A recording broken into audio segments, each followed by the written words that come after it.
Well, I think that it's really important that we finish the week the right way in terms of our preparation and sort of build to this game.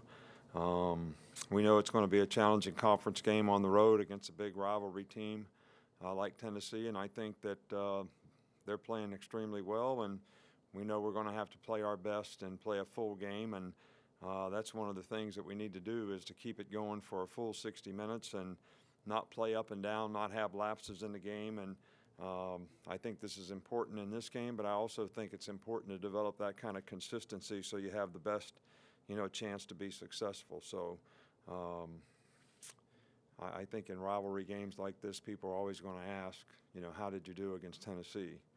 And, for this team, I think that's very, very important. And hopefully, we'll be well prepared and ready to go when the time comes. But from an injury standpoint, Ruben was back at practice today, and Alphonse Taylor is not. So I would say that he's probably pretty questionable for this game, and but there's no decision had been made. We have a protocol for every injury that a guy has, and we're not going to put any player on the field until he, fulfills the protocol, and we know that he can be safe and not at risk of re-injury, and that'll be the case with Ruben as well.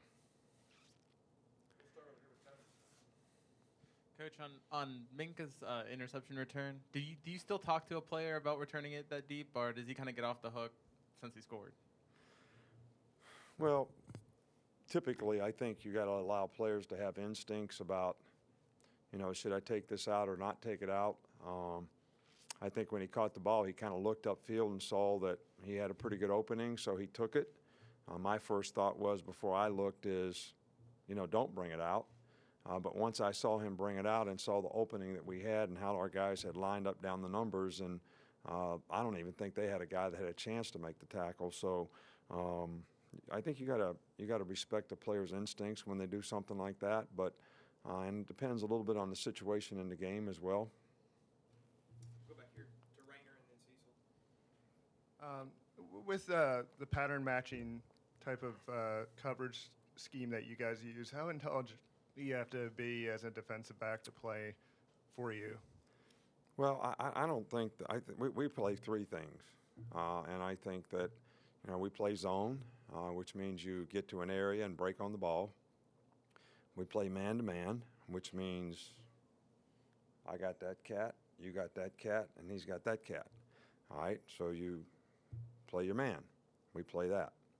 All right, and then we have a couple things that, we sort of match the pattern after the pattern distribution. So that's probably something that maybe some people don't do, but we do. And I think once you understand the concepts of it, it's not really that hard to do. We don't do it all the time. We do it some of the time. Now, the downside of that is when I got this cat, I may not be able to cover him. The good news about the other thing is that the player you have is going to come to you, but we can't control what player you get. So a linebacker could get on Jerry Rice. All right, so that's why you can't do that all the time. That's why you really can't play man-to-man all the time. And, I think when you spot drop and try to break on the ball, you better have a really good pass rush and make the ball come out quick, or you can get hurt doing that. Now, in the last game, we were hurt in all of the above. All right, so it wasn't because of some pattern matching that somebody messed up. All right, we got beat in man-to-man. We played zone and got beat on 3rd and 19 because we didn't play zone right. And probably the best thing we did in the game is match the patterns when we did it. Go to Cecil back there. Coach, last Saturday, Tennessee and Texas A&M, I think, went nearly 5 hours. Are games getting longer? Do you notice it? Does it affect anything you do? Yeah, I said this years ago. When you play pace of play like teams play now, since the 40-second shot clock, and they let them go as fast as they want, it's nothing to play 100 plays in a game. I think both of those teams had 100 plays in a game last week. Now, is that good for player safety? I don't know. I'm not a doctor. I can't tell you that. It just seems to me like the more plays you play, the tireder you get, the more susceptible you might be to getting hurt. So but I don't know that for a fact. Now, there's things that we could do to probably shorten the game, whether we don't stop the clock after first downs, whether you stand over the ball for a minute, just a second, and not go at warp speed where the other team can't even get lined up. I don't know what the answer to that is, but you know, I don't think it's good that players play that many games. And when you look at that many plays in a game, and when you look at the cumulative effect of the season, when players play like that, now offensive coaches who love this philosophy say, well, the offensive players have to do it just like the defensive players. Well, that's not really true. Defensive players have to run to the ball every play. The offensive linemen stand and watch the guy run with the ball. There's a difference in that. All right, and there's a difference in what the receiver does. If he's backside, he can take a play off or whatever. You can't really do that on defense. So, you know, I think there's potential for a lot of plays to be in this game.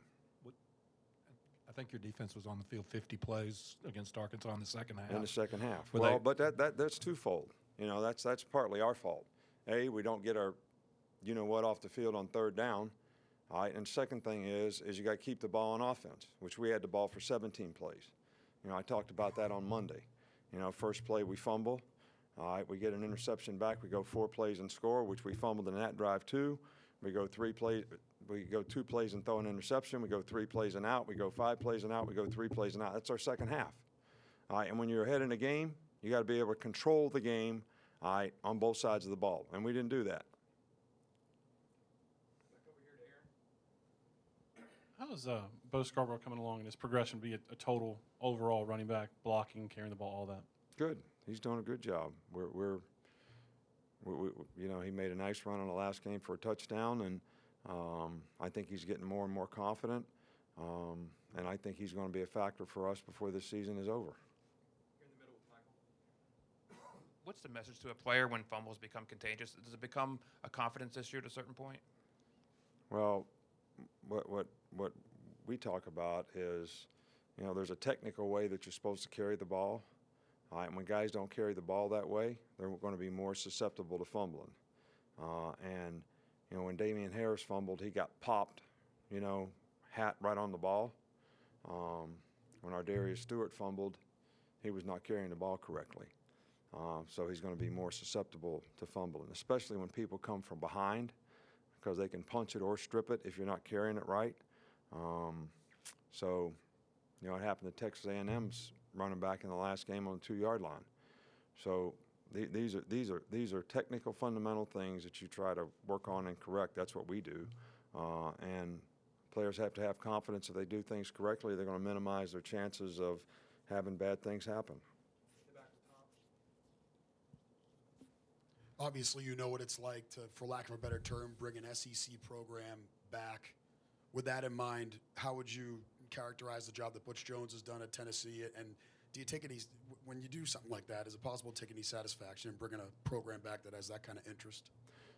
Well, I think Butch Jones has done a fabulous job there. I mean, these guys had a really good team last year. They finished the season strong.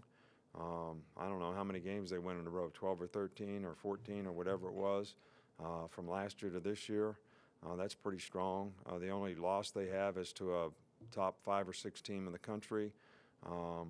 And they certainly weren't that way when he took the program over. So it's doing a good job of developing players, doing a good job of recruiting players. And, you know, they do an outstanding job, and I think Butch has done an outstanding job there. And but probably like all coaches, when you say, do you take satisfaction?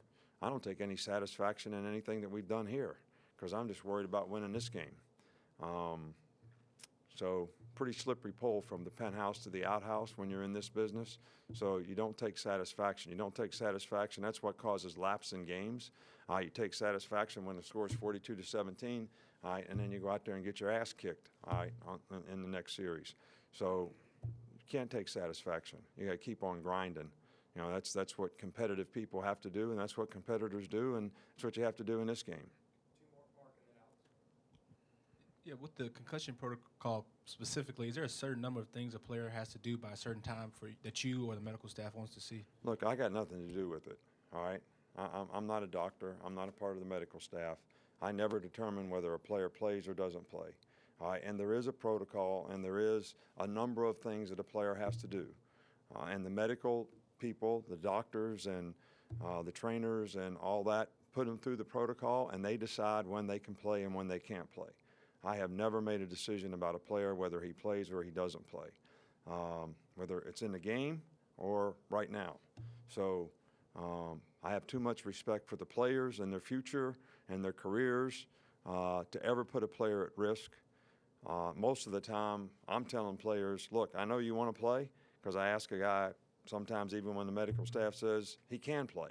I say, can you play? Are you ready to play? And most of the time, the player really always wants to play and says he can.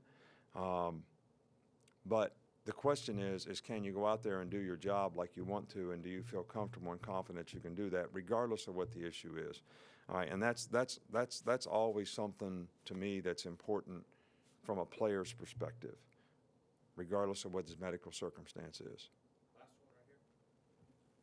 It's appeared the last few games that y'all have done a lot more blitzing up the middle, especially with the middle linebackers. What's the root of that? You know, is there a reason for it, and you trying to take advantage of it? I don't really think we've done a lot more. I don't know. I guess I would have to look at it statistically, but I feel like you look at every game like where do you have the best mismatch players? Is it covering their players? Is it trying to utilize the skill you have in the pass rush relative to their protection scheme or whatever? And I think you plan that during the course of the week. You practice that, and that's what you go into game thinking that you're going to play. And it's like in the last game,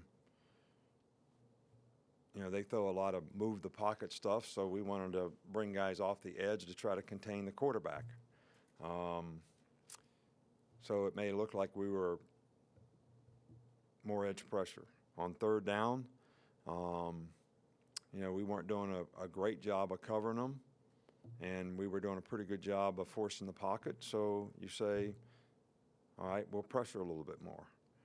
And for the most part, when we contained the quarterback, it was pretty effective. Thanks, Coach. All right, thank you, guys.